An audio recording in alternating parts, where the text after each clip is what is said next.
America's beverage companies are investing in America. We're American companies, making American products with American workers in America's hometowns. We're local bottlers and manufacturers, operating in all 50 states, employing more than 275,000 Americans in good-paying jobs, delivering for the nation, because we believe in the promise of America and the people who make it great. Learn more at WeDeliverForAmerica.org. Paid for by the American Beverage Association. It's the 77 WABC News Hour. Talking the news with Noam Laden. All the news you need to know with Joe Nolan, traffic, Justin Ellick, sports. And now, Talking the news with Noam on 77 WABC. Yes, that's me, 5 o'clock. Good morning. It is Tuesday, July 1st. Wow, how did that happen? Your forecast from the 77 WABC Weather Center. Clouds this morning. Thunderstorms likely this afternoon. Warm and humid, the high 89. Tonight and overnight, scattered thunderstorms, low 73. And then we do it all over for Wednesday. Morning showers. Then the sun could reappear in the afternoon, high 85. If you are walking out the door with us right now, 74 in raining in Muncie up in Rockland County. 73 in raining in Bloomfield over in New Jersey. And it's 74 in raining right outside our Midtown studios. The top 5 at 5. Is the rent really too damn high for New Yorkers? New Jersey Transit commuters have something new to drive them crazy. Some scary times for cancer patients in New York. Jurors continue to debate whether Diddy did it. Some Bronx seniors have been stuck in their apartments for a month now. All right, let's get into it at 5:01. Starting this morning, fare hikes kick in for New Jersey Transit riders. They'll just love that. Just in time for the summer travel season, New Jersey Transit and bus riders getting hit today with a 3% fare increase. Now, I should point out, that's on top of a 15% fare hike that was announced last year. I feel like it shouldn't have been a thing to begin with. Is it fair towards the... No, it's not. Because the service sucks. I know the service is garbage. The New Jersey Transit has been like totally out of control as of recently. It is amazing. They get mad at me when I do this, but it's true. And I'll get an email at some point today from New Jersey Transit or in the next 24 hours. But I can rarely find somebody who compliments their service. So then you get the 15% fare hike, the 3% that kicks in today. New Jersey Transit officials have said these increases are necessary to avoid cuts in service and to fund improvements. The trains are always delayed anyway, so why are they increasing prices? How dare they do that and not give us better service? Yeah. I'm just going to be paying more like everybody else. Hopefully there's less cancellations and delays. All right, so let me give you my email. New Jersey Transit. Anyway, I'm sure Joe Nolan will... Well, I won't even throw Joe Nolan's name in there because then he'll get an email too. All right, 5:02. I'll move on to the next story. The Rent Guidelines Board, they have spoken. Despite calls for a rent freeze, the New York City Rent Guidelines Board approved a 3% increase for one-year rent-stabilized leases and a 4.5% increase for two-year leases. 2.5 million tenants in rent-controlled apartments are affected. 79-year-old tenant Fitzroy Christian is struggling to make ends meet. The housing is becoming more and more unaffordable. Tenants need a break. They need to get a chance to catch up. The board's decision will take effect for leases between October 1st of this year and September 30th of 2026. Lisa Ritchie, 77 WABC News. 5:03. Mayor Adams says his political rival, Zohran Mamdani, supports Hamas. Adams says the Democratic Socialist has shown his support for Hamas in the end, and he's warning Jewish voters to take notice. Clearly, he has. And I think that Jewish voters are going to do an analysis to determine exactly where he stands on these important issues. The mayor pointing to that interview Mamdani did with Meet the Press on Sunday, where he refused to condemn the words globalize the intifada, saying it's not the role of the mayor to police speech. Adams called Mamdani an academic elitist.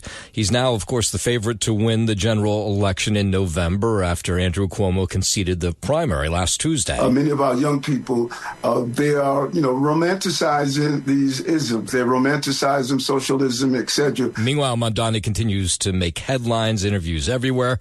The President Trump threatening to cut funding to New York City if the Democratic Socialist is elected. New Yorkers say they've been watching this race closely and Zoran closely, and some of them agree with the president when it comes to his threat. I wish Trump would get the hell in here and do something quickly, and I do think that cutting funding makes a big difference. I'm okay with that. I mean, I know some people are not going to be, but I'm fine with that. Well, I figured the city will sue him, like they'll sue him, and we'll just take it from there. Yeah, either way, it's an awfully interesting race and just getting underway. 504.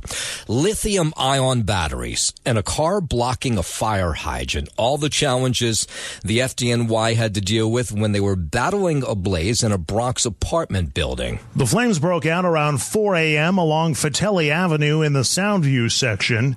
Crews say the lithium-ion batteries were found inside the building, but stopped short of blaming them for the fire. A mother and her 3 kids were burned out of their second-floor apartment. They say 9 of their 10 cats died in the blaze. The car blocking the hydrant closest to the scene was ticketed.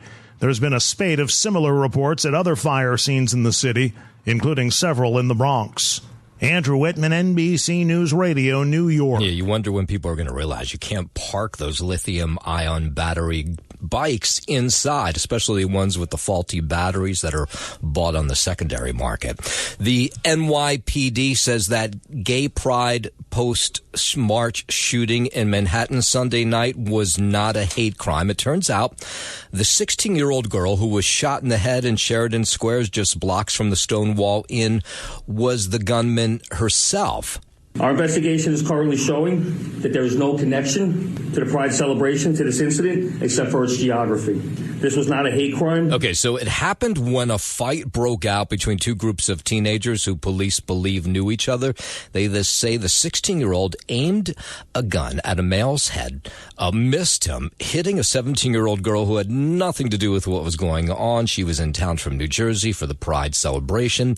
When that teen shooter tried to run away from the scene, a man in the crowd fired at her, hitting her in the head, and that caused the critical injury. She's still in critical condition this morning. That 17-year-old who took a bullet to the leg, she's going to be okay. Police are looking for the man who shot the 16-year-old. So far, they haven't caught up with him. WABC News Time 5:08 out to Idaho, where a gunman involved in that shooting, that senseless murders of 2 firefighters. This is the 20-year-old who started a wildfire on Sunday, and then when firefighters arrived at the scene, he fired at them, killing 2. Another is in critical condition. Police yesterday in Idaho identifying the firefighters who were killed. It saddens me to announce that Battalion Chief Frank Harwood, 42 years old, has been a member of our department for 17 years, passed away in the line of duty yesterday. It's so senseless. These guys who are heroes show up at the scene to put out a fire, risk their lives every single day, and now they're being fired at by someone. No motive, by the way, so far for this shooting. The other firefighter who was killed, he's been a firefighter since 1996. The wounded firefighter is Dave Tisdale. He's recovering after undergoing 2 surgeries. From the Coeur d'Alene Fire Department, Battalion Chief John Morrison sustained fatal gunshot wounds yesterday and died in the line of duty. Yeah. From the Kootenai County Fire and Rescue standpoint, we had never had contact with the suspect. He had never applied for a position here or tested for a position here. Yes, so they just don't know what this is all about. Police confirming the identity of the gunman. He is this 20-year-old. His name is Wes Rowley. Wes Val Rowley. Date of birth of May 1st, 2005. And not that it would have made a difference, but we'll probably never know the motive for this shooting because he turned the gun on himself after firing at these firefighters. We have not been able to find any manifesto. We have not been able to inventory the vehicle, although people that have seen the vehicle do believe it appeared as if he was living in the vehicle. Yeah, just so tragic. The Kootenai County Sheriff's Office and Coeur d'Alene Police Department, we've had 5 interactions with Rowley. And of those 5 interactions, we've had 3. Coeur d'Alene Police had 2. They're very, very minor in nature. Yeah, again, no motive. It wouldn't matter if there was a motive. What could the motive be that would make it okay to shoot firefighters? But we'll probably never know what his reasoning was, why he fired at these firefighters on Sunday. 5/11. A woman injured in that June attack on pro-Israel marchers in Boulder, Colorado, has passed away. Boulder County DA announcing updated charges now against the firebomber Mohammed Solomon. Who died as a result of the severe injuries she suffered in the attack. She was in her early 80s and beloved by her family and her friends. Mohammed Solomon accused of injuring more than a dozen people after throwing Molotov cocktails at this crowd that was marching in support of the hostages being held in Gaza. Our office will fight tirelessly for justice for her family, and for the community, of course. Yeah, another one of those senseless deaths. We also added charges for additional victims that have been identified through the good work and hard investigation underway by law enforcement, both from the FBI and from the Boulder Police Department. Now, this one, there's more of a clear motive. There was just a hatred for Jews and for Israel. 5/12, Brian Kohberger accepting a plea deal that will drop the death penalty for the murder of 4 University of Idaho students. This story case goes all the way back to November of 2022. Why it took so long to come to trial, don't know. But the longtime defense attorney, Danny Cevallos, says a plea hearing that is set for tomorrow is fraught with potential problems for Kohberger's defense team. If you start interrogating the defendant, that's when they start going off script and maybe trying to massage the facts or give their version. And then the judge says, well, then I can't accept this plea. So this is what we know. Kohberger will reportedly plead guilty to committing the 4 murders and serve life in prison. The defendant can totally blow up the plea hearing if the defendant is unwilling to admit to the specific facts on the record. Kohberg would be sentenced to 4 consecutive life sentences and would have to waive all rights to appeal. 5/12, up to Massachusetts. Harvard University says it strongly disagrees with White House claims that the Ivy League school has violated federal civil rights law. The Joint Task Force to Combat Anti-Semitism sent a letter to Harvard saying it found the school in violent violation of the Civil Rights Act. ABC News reports a Harvard letter in response says the school has taken significant strides to combat bigotry, hate, and bias. I'm Brian Shook. From Beantown down to Washington, D.C., the Senate slowly moving towards a vote on President Trump's big, beautiful bill. Missouri Senator Eric Schmidt says he's kind of energized by the debate that's going on. It's a beautiful day for the big, beautiful bill. We're it comes as senators are voting on a number of amendments in a process known as a votorama on Capitol Hill. It's not clear how long the voting marathon will take or whether Republicans will have enough votes to pass the huge tax and spending package. Republicans have a self-imposed deadline of Friday, which is July 4th. Senate Minority Leader Chuck Schumer spoke in opposition of the legislation. When Donald Trump says this bill won't cut Medicaid, he's lying. When he says this bill will grow the economy, he's lying. National Economic Council Director Kevin Hassett said the bill would be great for the economy. If we get 3% growth instead of 1.8% growth out of this bill, then that adds $4 trillion to revenue, which means that this thing is a big deficit reducer. And Elon Musk, who hates this bill, says he'll form a new political party if Congress passes President Trump's big, beautiful bill. The billionaire and former head of Doge wrote on X that if this, quote, insane spending bill passes, the America Party will be formed the next day. He adds the U.S. needs an alternative to what he called the Democrat-Republican uniparty, so people actually have a voice. Earlier, Musk repeated a threat to support primary challenges to lawmakers who vote for the bill. I'm Mark Mayfield. All right, in a moment, we'll go down to Florida, where they're going to open up an ICE detention center called Alligator Alcatraz. An interesting name, and we'll explain in a moment. But first, 5:15, let's head over to the 77 WABC Sports Desk. Here's Justin Ella. Thank you, Noam.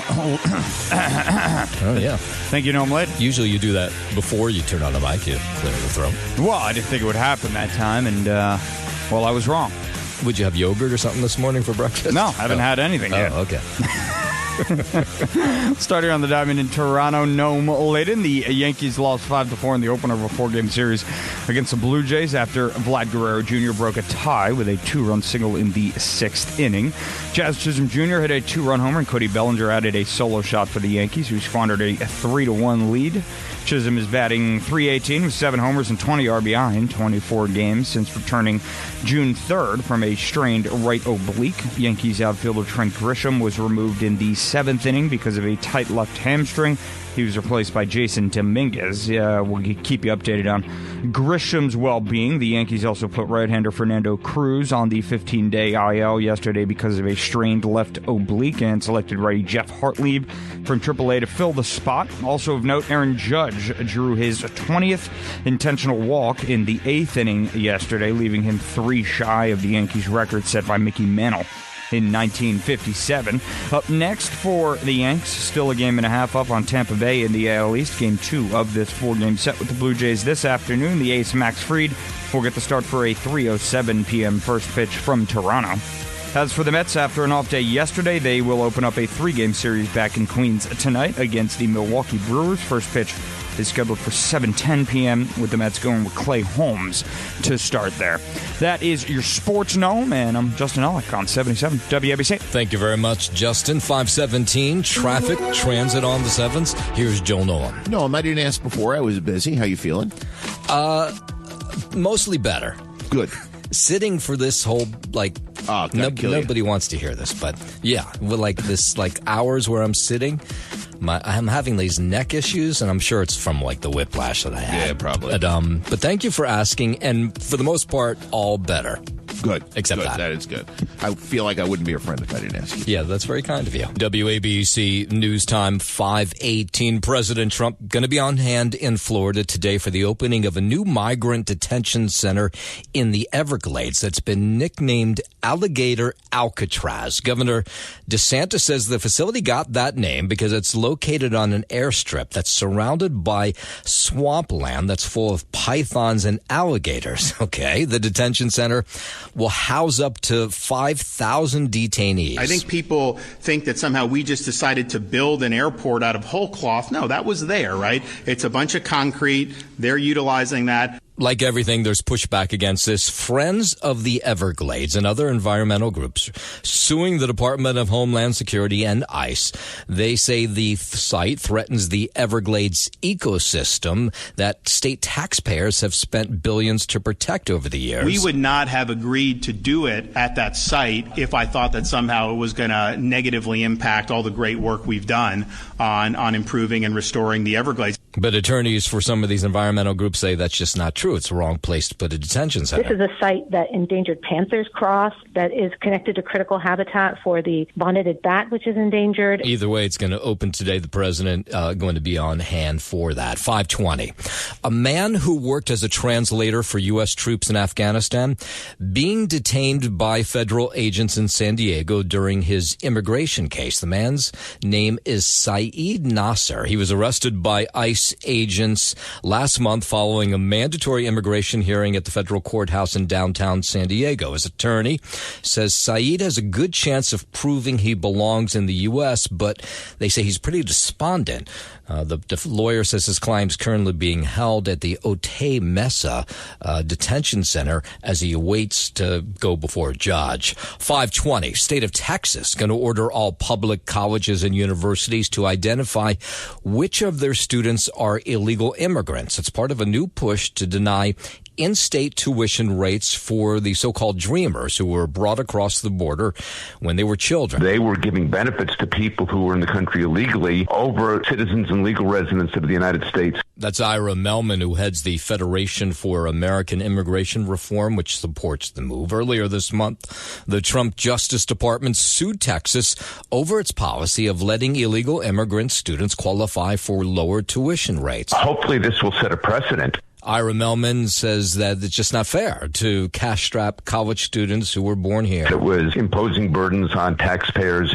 Now, 521. White House says the Canadian Prime Minister called President Trump to tell him his country's dropping that tax that's targeting U.S. tech firms. Canada announced this over the weekend, and then the president threatened them if they kept that tax in place, the tariff talks were off. So then Canada backed down yesterday. Prime Minister Carney in Canada caved to President Trump in the United States of America. And President Trump knows how to negotiate. Press Secretary Caroline Leavitt confirming the Prime Minister made that call to Trump, and trade negotiations between Canada and the U.S. are back on. She says it was a mistake for Canada to try to implement the tax, and it was a big victory for tech companies. That's who it would have affected. And it was a mistake for Canada to vow to implement that tax that would have hurt our tech companies here in the United States. And Leavitt says every country needs to be like Canada to come back to the table and have good trade relationships with the U.S. 522, the White House going to look into a report that says the head of the Fed, the Federal Reserve,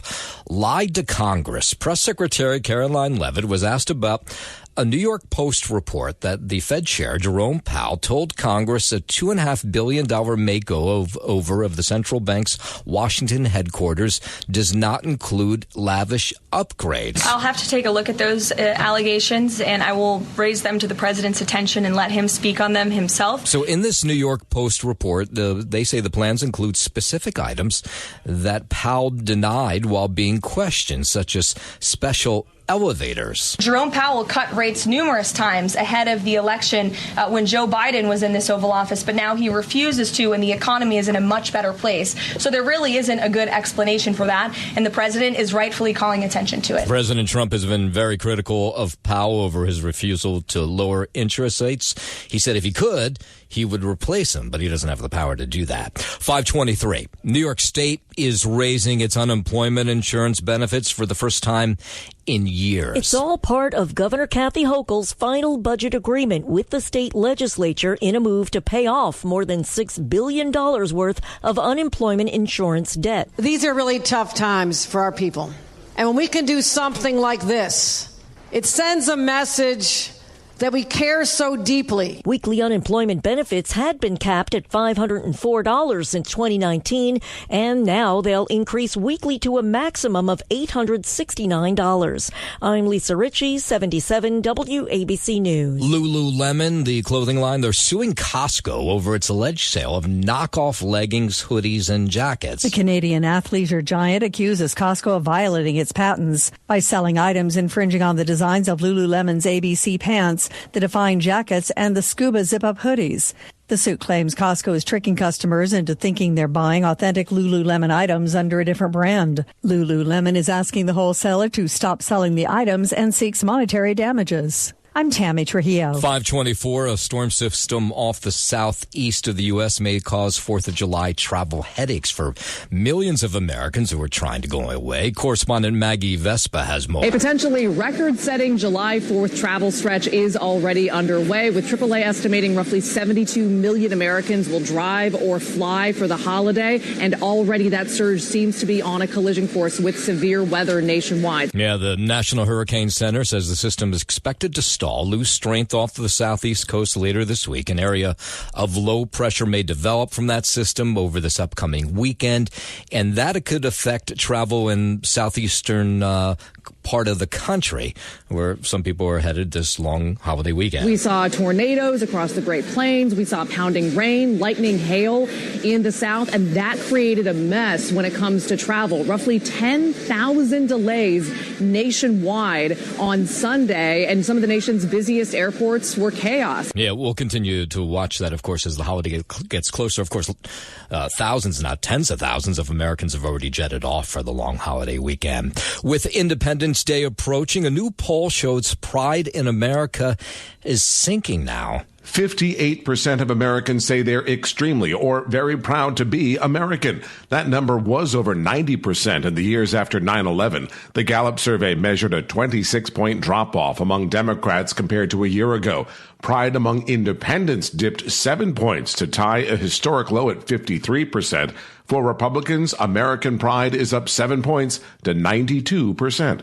I'm Rory O'Neill. There's a new app that could play a key role in detecting wildfire hotspots and high smoke exposure. Researchers at Harvard developed smart flames to identify where fires are more likely to burn, as well as where public health impacts are highest. They looked at Northern California's wildfire season in 2020 and found that areas treated with prescribed burns did not overlap with high-risk areas. If lands were targeted better, smoke exposure in the area would have decreased by 17%. The app can be used by policymakers to implement management strategies like prescribed burns. I'm Chris Caraccio. It's the 77 WABC News Hour. Talking the news with Noam Laden. All the news you need to know with Joe Nolan, traffic, Justin Ellick, sports. And now, Talking the news with Noam on 77 WABC. Yes, that's me, 5:35. Good morning. It is Tuesday, July 1st. Your forecast from the 77 WABC Weather Center. Clouds this morning. Thunderstorms likely this afternoon. It's going to be warm and humid, too. High 89 tonight and overnight. Scattered thunderstorms, low 73. And we'll start with rain on Wednesday, but could see the sun reappear by the afternoon. High 85. If you are walking out the door with us right now, so happy you are. 74 and raining in Muncie up in Rockland County. 73 and raining in Bloomfield over in New Jersey. And it's 74 right now, just clouds right outside our Midtown studios. We'll start this half hour right here in Midtown. Rent Guidelines Board meeting last night where they decided the rent hikes. It was loud, as it usually is, with tenants and landlords facing off. By a vote of 5-4, the motion has passed. Yes, so last night the Rent Guidelines Board approved a 3% increase for one-year rent-stabilized leases and 4.5% for two-year leases. So you can imagine everybody kind of went home unhappy, which is maybe a good thing. But here were the tenants. I look at $600 a year more on a one-year lease or $900 more a year. And that means, what are we going to cut back on? This is done every year for no good. People are making money, but we're not making more money. Mayor Adams called for the Rent Guidelines Board to adopt the lowest increase possible, but did not call for a rent freeze. The mayoral candidate, Zohran Mamdani, did call for a rent freeze. There are 1 million rent-stabilized apartments in the city that are caught in this battle every year. Some renters saying rising costs are forcing them out of apartments. Landlords, by the way, saying the same thing. The burden shouldn't fall on 2 million tenants. Why? Meanwhile, though, landlords argue that they're not being given enough to keep up with inflation and the rising costs of maintaining and fixing their problems. And they say they're tired of being the enemy here. They're just trying to make a living. We're underfunding and defunding housing once again, which is impacting the quality of housing for everybody that lives in our buildings. We're not millionaires, and all of us aren't white. How about that? Yeah, so that is true. Most of the people who are landlords are just everyday New Yorkers. They are not millionaires. WABC News Time 540. Let's talk about what Joseph Nolan was just talking about. That fare hike that kicks in for New Jersey Transit commuters this morning, just in time for the travel season, the summer travel season. New Jersey Transit trains and bus riders getting hit with a 3% fare hike. That follows last year's 15% fare hike, which was part of the annual increases that were set by the agency following a number of public hearings. We hear from riders, none of them really happy about this at all. Their service is abysmal, and they're raising the rates, yet their service doesn't get better. It is already expensive, so, if it gets to a certain point, possibly would have to look into other commuting options. New Jersey Transit says they need the increases to avoid cuts to service, and they have to fund some improvements out there. No, service is trash. I think that's rather outrageous. They could assure me that their services will improve, then I'm okay with the fares. One of the worst transit systems I've ever been on. Oh, yeah. It's always delayed. There's always excuses. They should just lower the prices. Yeah, either way, though, if you're stepping onto a bus, getting on a train, New Jersey Transit, you're paying 3% more this morning. 541, Zohran Mamdani receiving pushback from opponents of his plan to create a network of 5 city-owned grocery stores to help New Yorkers with affordability and access. He says if he's elected mayor in the fall, he would push to open one market in each borough instead of focusing on making profit. The self-proclaimed Democratic Socialist said these markets would focus on lowering prices for shoppers, leveraging the lack of overhead costs. Well, the people who actually run supermarkets don't like this idea. They don't think it'll work. Members of United Bodegas of America and our owner and operator WABC, John Katsamatidis, held a press conference yesterday outside of Gristedes, which John owns, calling out Mamdani and his plan. First, let's hear from Mr. Mateo. How are you going to try to come in and disrupt our livelihood? It's not going to happen. John railing against Mamdani's socialist platform, repeatedly comparing him to authoritarians like the president of Cuba and the president of Venezuela. We have fully unionized store operations. I've been running this company for 54 years. That's a long time. So will it harm our stores? Absolutely, it will harm our stores. Curtis Lewa jumping on the bandwagon as well. Of course, the Republican candidate for mayor. He said Zohran Mamdani's plan for city-owned supermarkets is pure socialism and another taxpayer-funded fantasy that will drive up costs and crush local businesses. The Adams campaign did not respond to a request for comment, but city-owned or operated grocery stores is not an entirely new idea. They've been established in places like Kansas, St. Paul, where city government has operated the only supermarket in town, and that's usually to help residents who have a supermarket that's just like miles and miles away, 30, 40 miles away. 543. Tens of thousands of cancer patients could lose access to life-saving treatments at Memorial Sloan Kettering Cancer Center.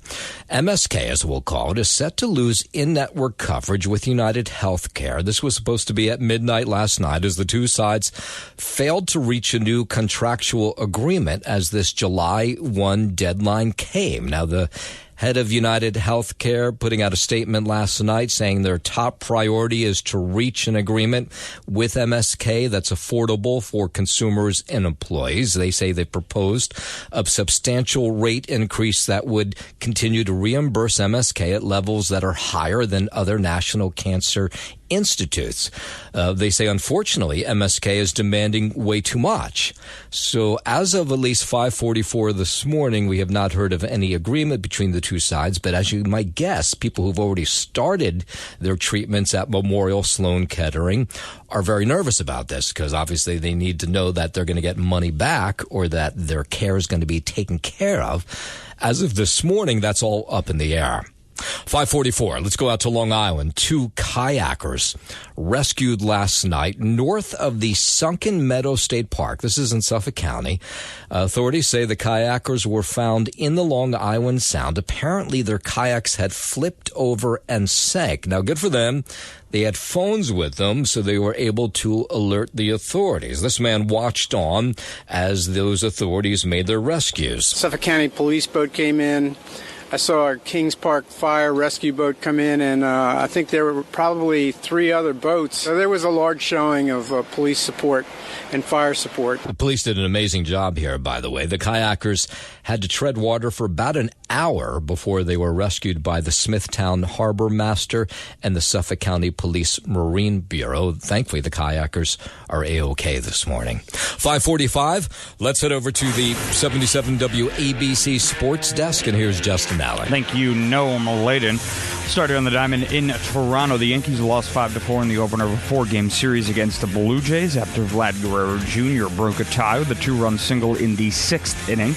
Jazz Chisholm Jr. hit a 2-run homer, and Cody Bellinger added a solo shot for the Yanks, who squandered a 3-1 lead.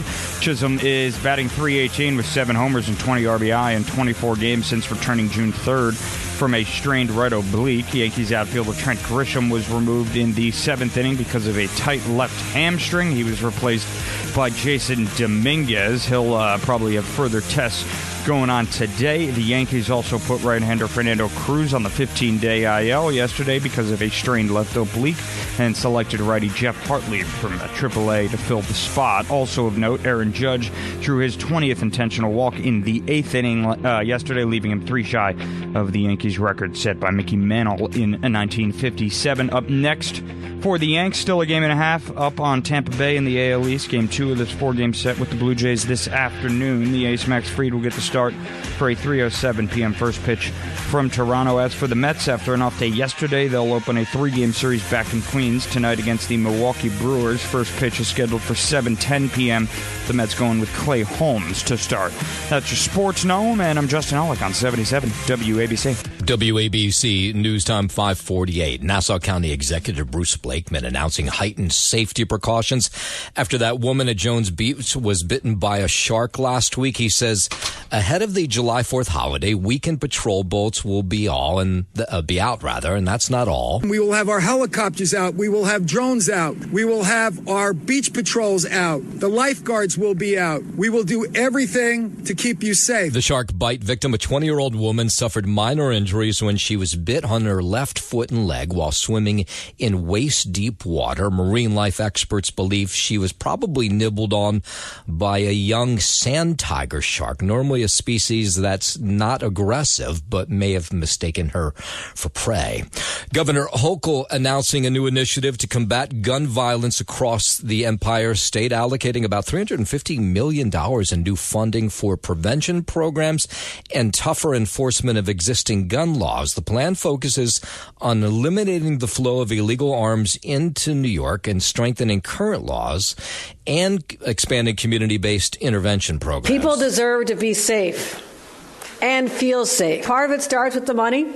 This is an area we had not invested enough in over many years. The NYPD says citywide shootings have declined about 23% compared to the same time last year, a trend the governor says is a good thing. And New Yorkers say, okay, if there's more money being thrown at this program and if it works, then it may be worth it. And just get the kids off the streets and keep them busy. Because when the kids aren't busy, they're going to get themselves in trouble. Now, 5:50, let's go downtown. Jury deliberations underway in the Sean Diddy Combs racketeering and sex trafficking trial. There was a little bit of a hiccup yesterday when one of the jury members who was being instructed by the judge of how to handle this whole thing didn't seem to understand the instructions. But apparently when they went behind closed doors, everything was smoothed out. Correspondent Chloe Mejas reports that during the 7-week trial, prosecutors claimed that Combs ran a criminal enterprise using power, violence, and fear to get what he wanted. The defense in their closing arguments calling the case a tale of two trials and badly exaggerated, with Combs' lead attorney Mark Agnifilo attempting to discredit allegations of sex trafficking, calling it a swinger's lifestyle. The jury tasked with deciding 5 counts, including sex trafficking, racketeering, conspiracy. If convicted of the most serious charges, he could face up to life in prison. Prosecutors arguing the music mogul ran a criminal enterprise, telling jurors he used power, violence, and fear to get what he wanted. 34 witnesses took the stand, including Combs' former girlfriend, Cassie Ventura, who gave emotional testimony alleging years of abuse. Yeah, so there is a lot at stake for the rapper. The charges that Combs faces are very, very severe. In fact, some of the most severe under the law. RICO alone can hold a life sentence. All right, so that jury deliberation, of course, just getting underway yesterday. 5:52. Those are people saying thank you to Governor Hochul. New York State is raising the unemployment insurance benefits, first time in years. It's part of Governor Hochul's final budget agreement with the state legislature and a move to pay off more than $6 billion worth of unemployment insurance debt. These are really tough times for our people. And when we can do something like this, it sends a message that we care so deeply. Weekly unemployment benefits have been capped at $504 since 2019. They'll now increase weekly to a max of $869. It is a safety net that's supposed to catch workers who lose their jobs and provide to them short-term benefits that are at least enough for them to be able to keep their heads above water during that difficult period between jobs. That's the head of the Hotel and Gaming Trades Union. 553. Let's go up to the Bronx, where neighbors in a Fordham apartment building, this is at 2615 Grand Concourse, say their elevator has been broken for over a month. And there's a fair amount of senior citizens who live in this building who cannot climb the stairs. One of them is Mildred White. She is a fifth-floor tenant. She uses a walker, so she can't do the stairs. She has missed a lot of doctor's appointments. She hasn't been outside of the building in a month because she said, there's no way I can't walk 5 flights of stairs. Have you been able to leave the apartment? No, I have not been able to leave the apartment. When I get to the stairs to walk, I start shaking. I have a nerve, my whole body is nerves. A number of neighbors say they are in the same boat as Mildred, that they just can't do the stairs. So they are hoping that the people who own the building will fix the elevator fast. But it's been almost 5 weeks now. I'm stuck, and it's terrible. I go from one room to the next. I'm always doing something because I can't just sit. Now, the building Park Hash Management, which owns the building, say they've contracted an elevator company to troubleshoot and figure out the problem, but I guess they're waiting on parts because this is an older elevator. So, unfortunately, those senior citizens caught up in the building may be there a while longer. 554, let's go down to the Jersey Shore. The Ocean County Sheriff's Office posting a warning about the dangers of swimming in the ocean after lifeguards are off duty. Over the last couple days, they've had to make a slew of rescues, and all of them have been after hours, after the lifeguards have gotten off their chairs.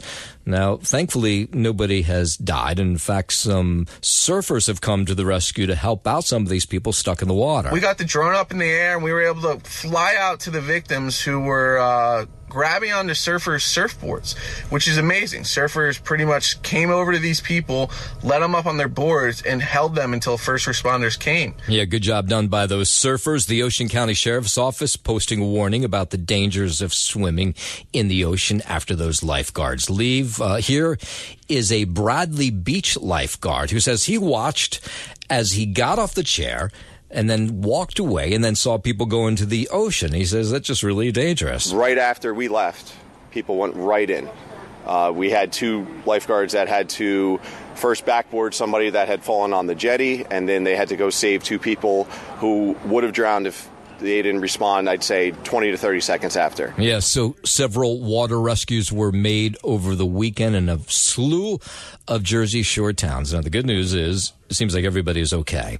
And the thought is here for some of these people who show up at nighttime is, first of all, the weather is much nicer, especially on a day like today where it's going to be 90 degrees. It's cooler after 6 p.m. But the other issue is beach fees. There's people who just say they can't afford it or don't want to pay the beach fee, so they wait until the people who collect them walk off the beach. But lifeguards are reminding those people, they say it's okay if you want to get on the sand, but don't go deep into the water because it could be tragic. I'm all about coming down to the beach. It's cooler out. However, there are showers. You can get your feet wet. There's ways to, cool off without putting your life in danger. Yeah, so again, they're really recommending anybody that goes on the beach after 6 o'clock, after those lifeguards get off the chair, to not go into the water because there could be tragic results. Thanks for listening to the News Hour with Noam Laden. You can hear the News Hour with Noam Laden weekday mornings at 5 on 77 WABC. If you like the podcast, share it with your friends and listen anytime at WABCRadio.com and download the WABC Radio app. Hit that subscribe button on all major podcast platforms. Plus, follow WABC on social on Instagram, TikTok, Facebook, and X. See you next time for a new episode, so you never have to wonder. What the heck is going on here?